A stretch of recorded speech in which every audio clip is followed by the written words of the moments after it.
17:46 Uhr. Eine Praxis für Naturkosmetik oder für Verhaltenstherapie bei Tieren, ein algerisches Restaurant oder ein eigenes Heizungsunternehmen. Die Ideen von Existenzgründern könnten unterschiedlicher nicht sein. Ich habe daran geglaubt. Wir mussten natürlich auch noch große Einrichtungen dazu gewinnen. Alle haben vorher geschrien, macht das bloß nicht, die Kreditkunden rennen weg und zahlen nicht und es gibt Aufschrei, und genau das Gegenteil war der Fall. In der Gründungsszene war ganz klar, Gründung ohne Geld funktioniert nicht, und Geld wird es von normalen Kreditgebern nicht geben. In Deutschland haben wir ein ausdifferenziertes Bankensystem, aber wir hatten praktisch kein System von Mikrofinanzierung. Wir haben das Ganze nüchtern gesehen und realistisch und haben gesagt, wen könnten wir mit ins Boot holen. Ein paar wagemutige Leute in Ministerien, aber das kann man an 2 Händen abzählen. Diese Summe scheint für viele andere irgendwie so pipifax oder lächerlich, aber das ist richtig Geld. Das größte Risiko an diesem Konzept war, ob das Deutsche Mikrofinanzinstitut durchhält. Die haben ganz andere Geschwindigkeiten, und während für die 2-3 Jahre gar nichts ist für eine private Institution, die sich da auf dem Markt bewegt, da sind dann die Messen gesungen. Ich hatte aufgehört daran zu glauben, dass es abheben wird.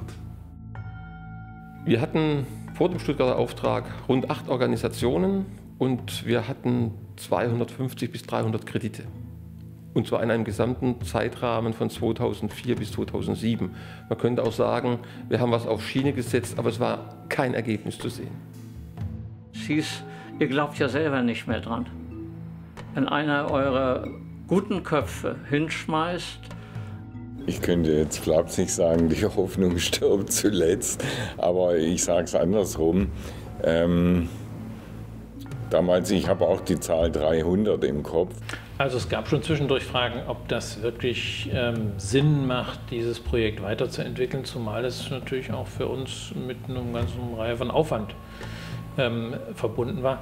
Aber ich muss sagen, da hat mich Falk Ziens immer mitgenommen. Wenn wir uns an Gesetzen abarbeiten wollen, dann werden wir die Kunden nie erreichen. Und mit 129 Kunden, das rechtfertigt nicht, dass ich 50 Leute im Verein habe. Da können wir eine 1:1 Betreuung machen. Das konnte nicht sein.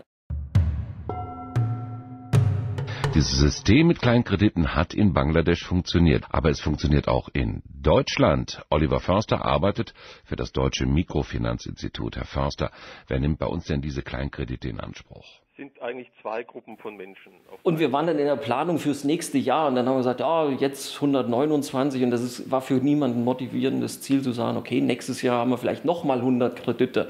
Das wurde dem ganzen Rahmen nicht gerecht. Und dann kamen wir im Rahmen der Aufsichtsratssitzung und haben gesagt, okay, Projekt 5000. Unser Projekt startet heute, jetzt und hier, und es endet, wenn wir unseren 5000. Kredit vergeben haben.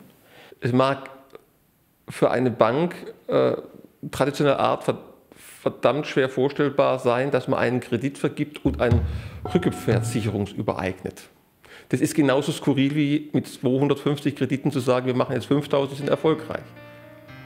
Ja, wie muss die Veranstaltung ablaufen? Ich kann mich noch sehr gut erinnern, dass dann nach den Ergebnissen aber auch wirklich in den nächsten 4 Tagen ein Halali war, um das überhaupt auf Kurs zu bringen.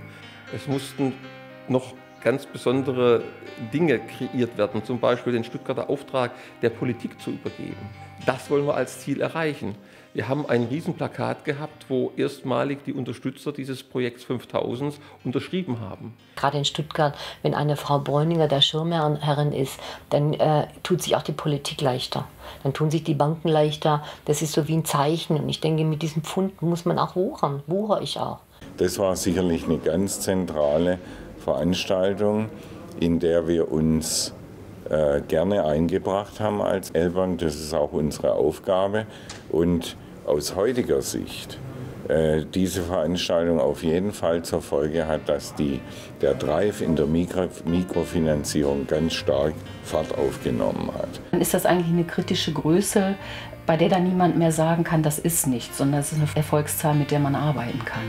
Wenn man auf Bedürfnisse stößt bei Kunden, die wirklich noch nicht gedeckt sind, dann sind solche Entwicklungen möglich. Aus meiner Sicht haben den größten Anteil daran die Mikrofinanzierer, die sich dann in dem Deutschen Mikrofinanzinstitut organisiert haben.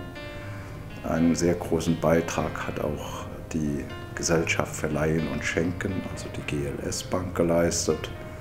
Und ich glaube, die KfW hat mitgeholfen, das Problem dann endgültig im wirtschaftspolitischen Bewusstsein zu verankern. Da kann ich mich erinnern, habe ich mit Irsch gesprochen. Und dann sagte Irsch, ich brauche 400.000 Euro. Sagte er, wieso 400.000 Euro? Sage ich, wir brauchen 400.000 Euro, um daraus Stückentgelte zu bezahlen. Um sozusagen das zu testen, was wir immer behauptet haben. Eine völlige Illusion. Da werden sehr, sehr viele Menschen in Deutschland geschmunzelt haben, als wir mit dieser Zahl rausgegangen sind. Aber es hat funktioniert. Im September diesen Jahres, also 4 Jahre später, war es soweit. Dann haben wir unseren 5.000. Kredit vergeben. Und das ist eine unglaublich tolle Sache.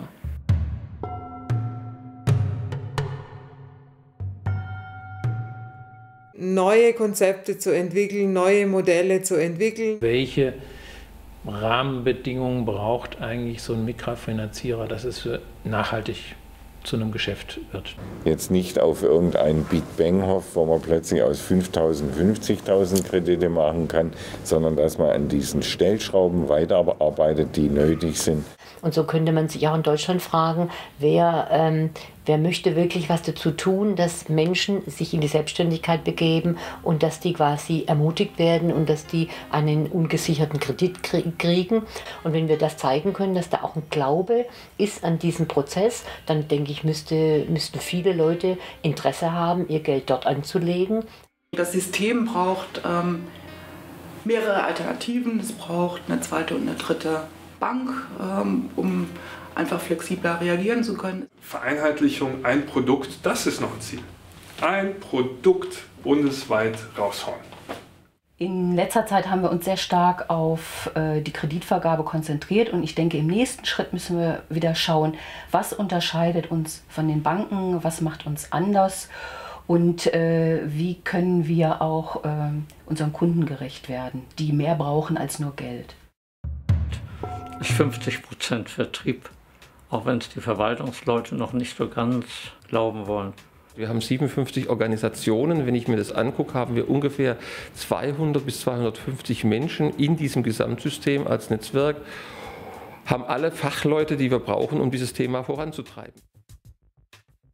Der nächste Schritt ist, mehr Menschen in das Ganze einzubinden. Mehr Menschen, die vor Ort die Kredite anbieten, mehr Menschen einzubinden, die genug Geld haben, um das in das System reinzubringen, mehr Menschen, die politisch unterstützen, mehr Menschen, die das ganze System vorantreiben. Das ist das wesentliche Thema. Und jetzt gilt es wirklich, eine breite Menge an Menschen zu erreichen, die diese Idee von Mikrokrediten in Deutschland ausbreiten, dass es eine ganz normale Geschichte wird. Ich kann einen Kredit bei einer Bank bekommen oder ich kann einen Mikrokredit bekommen.